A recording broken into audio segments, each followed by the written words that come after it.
Today we are going to perform op-amp as a phase shift oscillator or a sine wave generator. So this is the op-amp IC. This IC number is LM741. This IC has 8 pins, from 4 pin this side and 4 pin in the this side. So this IC is connected in this socket. So in this practical, this is our socket and we are going to use pin number 2, 3, 6, 7, 4 only. Now in this one, this IC is act as a phase shift oscillator which consists of an op-amp as a amplifying stage and a 3-phase RC cascade networks as a feedback circuit. This feedback circuit provides feedback voltage from the output back to the input of the amplifier. The op-amp is used in the inverting mode. Therefore,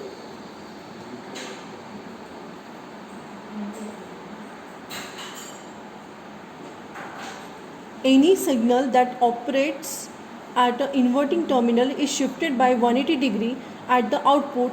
An additional 180 degree phase shift required for oscillation is provided by the cascade RC network.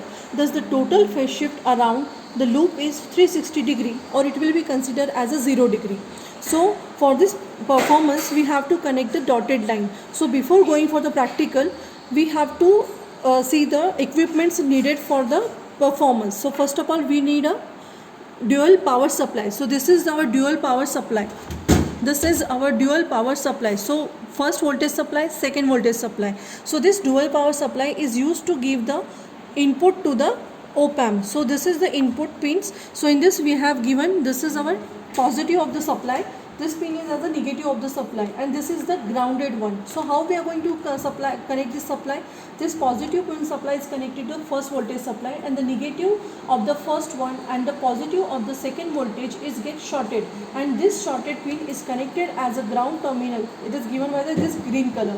Now next is how to give a negative supply. The negative of this second supply is given to this terminal. So this is the all about our dual power supply connection. Now next is we required the oscilloscope or a CRO. So in this CRO we require this only to see the output, whether it is a sine wave or not. So this is our CRO. Here we have connected our probe. So we are going to use this channel number 1. So this is our channel number 1, channel number 2, and this is our time per division measurement. So basically sine wave, from this sine wave generator, what we are going to see is we are going to obtain the frequency. Okay, so first of all, so this is our for the voltage per division variation. This is for time per division variation. So basically in this one, this is time per division is mentioned. Now we are going for the performance for this one. Now in this, so first of all, we are going to give a supply to this circuit. So we have connected 12 volt given as a positive, and this 12 volt we are given as a negative terminal to the negative terminal. Now next is we have to observe, this is all connection we have done.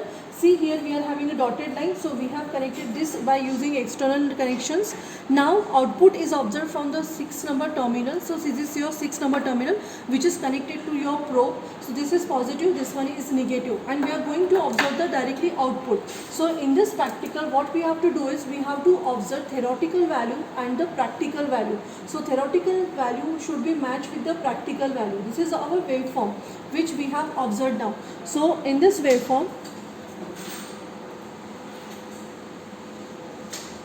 we have to measure the time per division of the circuit. So this in this waveform, so this is waveform, we are having a number of division is over here. So this one division is of 1, and the small lines is of 0.2.